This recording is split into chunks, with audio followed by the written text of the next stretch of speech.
Breaking bad news dengan konsep spikes bisa dilakukan untuk memberikan berita buruk pada pasien dan keluarga. Untuk kasus ini, kita akan lakukan dengan menggunakan metode spikes, yaitu mulai dari pengaturan setting, persepsi, invitation, knowledge, empathy, summary, and strategy. Settingnya itu ruangannya harus dipersiapkan, menjamin privasi, persepsi di mana penyakit pasien harus digali, kemudian kita mengundang seberapa besar keinginan tahu pasien, lalu kita memberikan pengetahuan yang sejelasnya dan tanpa memberikan harapan palsu, tunjukkan empati, dan kita berikan strategi atau kesimpulan dengan apa yang bisa dilakukan. Yuk, mari silakan duduk ya. Ayo, Bu Yuni, Nona Len, ya. Terus ini bagaimana dok hasil pemeriksaan adik saya? Oh iya ya, oh benar ya, tadi kan kita habis periksa ya. Ya. Jadi ini sebelum saya menceritakan hasil pemeriksaan hari ini, saya mau bertanya dulu, kira-kira ada tidak yang terlintas dalam pikirannya ibu sama si adik soal sakitnya si adik? Tidak ada dok, saya cuma khawatir saja soalnya akhir-akhir ini adik saya sering mual dan muntah. Adik saya juga masih sekolah dan juga sering sakit-sakitan. Kalau dari Nona Leni sendiri, ada yang mau diceritakan mungkin ke saya atau ke kakak? Saya takut dok. Oke. Baik, jadi kalau gitu sebelum saya menyampaikan hasil pemeriksaan, sebelumnya saya minta maaf ya kalau memang ternyata penyampaian saya ini mungkin kurang berkenan di hati, baik hatinya Ibu Yuni maupun di hatinya adik Len. Sebenarnya secara pribadi, saya pribadi pun merasa berat untuk menyampaikan hasil pemeriksaan ini. Tapi ya saya harap kita semua tidak ada yang terpancing emosi ya. Semuanya harus tetap tenang. Saya minta maaf dok. Aduh, ada apa ini dok?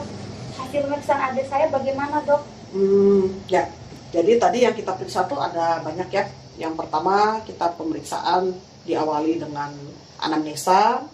Jadi memang dari pemeriksaan itu ada riwayat bahwa adik Len ini dia ada mual muntah yang sangat lumayan ya terasa, apalagi pada pagi hari. Yang kedua, adik Len ini juga sudah 2 bulan tidak mengalami menstruasi. Lalu saya lanjutkan pemeriksaannya ke pemeriksaan fisik. Tadi yang ketika adik Len berbaring, lalu saya periksa, itu memang perut bagian bawahnya itu sedikit membesar. Kalau bahasa medisnya kita suka bilang balok temennya positif, ada sesuatu di dalam. Begitu. Berarti kandungan adik saya ada bermasalah ya dok? Hasil urinnya bagaimana dok? Apa ada infeksi? Ya, kalau dari hasil urinnya itu setelah kita periksa ada beberapa komponen ya yang harus diperiksa. Kalau untuk infeksi sih tidak ada, tapi kalau komponen lainnya ada yang sedikit menjadi beban pemikiran kita untuk hari ini. Jadi dari hasil pemeriksaan urinnya ternyata graph index-nya positif. Graph index itu apa ya dok? Artinya adik Len ini, adik ibu saat ini sedang mengalami kehamilan. Tidak mungkin dok, adik saya kan baik-baik saja. Dia juga tidak pernah keluyuran dok. Apa tadi kan USG juga ya dok? Apa hasilnya ya dok? Hasil USG ya setipe Bu, jadi searah. Memang dari USG-nya sendiri ada gambaran kantong kehamilannya ada, dan dalam kantong kehamilannya itu pun terdapat janin, di mana janinnya itu setelah kita ukur menggunakan USG menunjukkan bahwa kehamilan ini sudah masuk ke usia 9 minggu. Ya saya paham ya, berita ini memang bukan hal yang mudah bagi ibu maupun bagi adik ibu. Kira-kira apa nih yang bisa saya lakukan? Apa yang saya bisa bantu supaya lebih ringan perasaan kalian? Saya kecewa dok. Adik saya juga masih sekolah, orang tua saya juga sudah meninggal. Apa tidak ada jalan lain dok untuk adik saya? pertama kali sebelum saya lanjutkan ya, di sini saya mau tegaskan dulu bahwa kita tidak sedang membahas opsi menggugurkan kandungan. Jadi menggugurkan kandungan jelas-jelas tidak kita bahas saat ini, karena memang itu bukan opsi, bukan pilihan kita. Ya, satu, itu suatu bentuk pembunuhan, itu melanggar perintah Tuhan. Saya pun juga sebagai dokter itu sudah disumpah secara profesi untuk menghargai kehidupan dari awal pembentukan. Jadi tidak mungkin saya membantu suatu pengguguran kandungan jika kalian berpikir demikian. Satu. Yang kedua, pengguguran kandungan itu sendiri itu sangat berbahaya. Bisa mencelakai ibu, bukan cuma anak yang sedang dikandung. Berikutnya lagi, itu adalah perbuatan kriminal. Nanti kita semua bisa ditangkap polisi. Maaf ya dok, tadi saya cuma shock dan kaget saja. Ya, saya paham lah, namanya hal seperti ini pastilah shock, pastilah kaget. Apalagi kan si adik ini masih sekolah.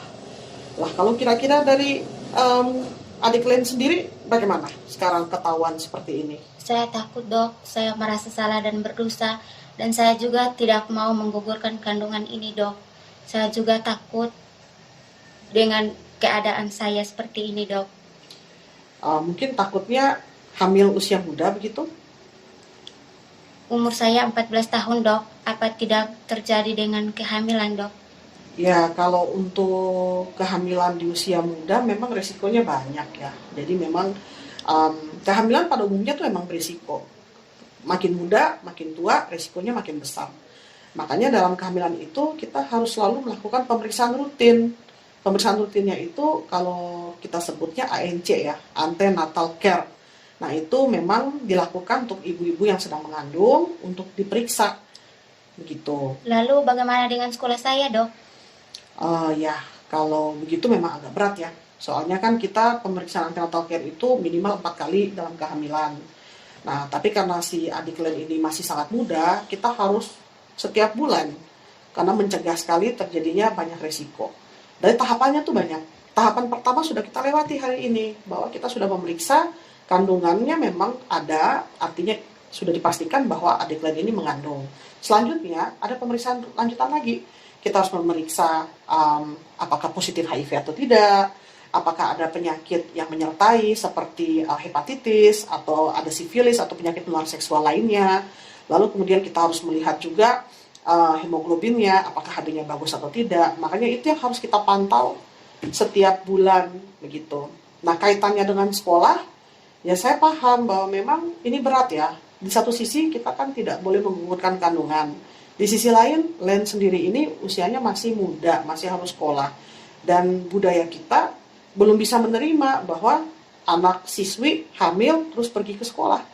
Jadi ya kalau saya tidak lancang, ya mungkin kita harus mempertimbangkan opsi untuk homeschooling atau kejar paket B. Begitu. Berarti saya masih lanjut sekolah dok? Ya, saya bukan ahli pastinya ya soal masalah homeschooling atau kejar paket B. Tapi itu suatu opsi yang nanti kalian berdua bisa pulang ke rumah, dicari tahu lebih banyak lagi mengenai homeschooling dan kejar paket B.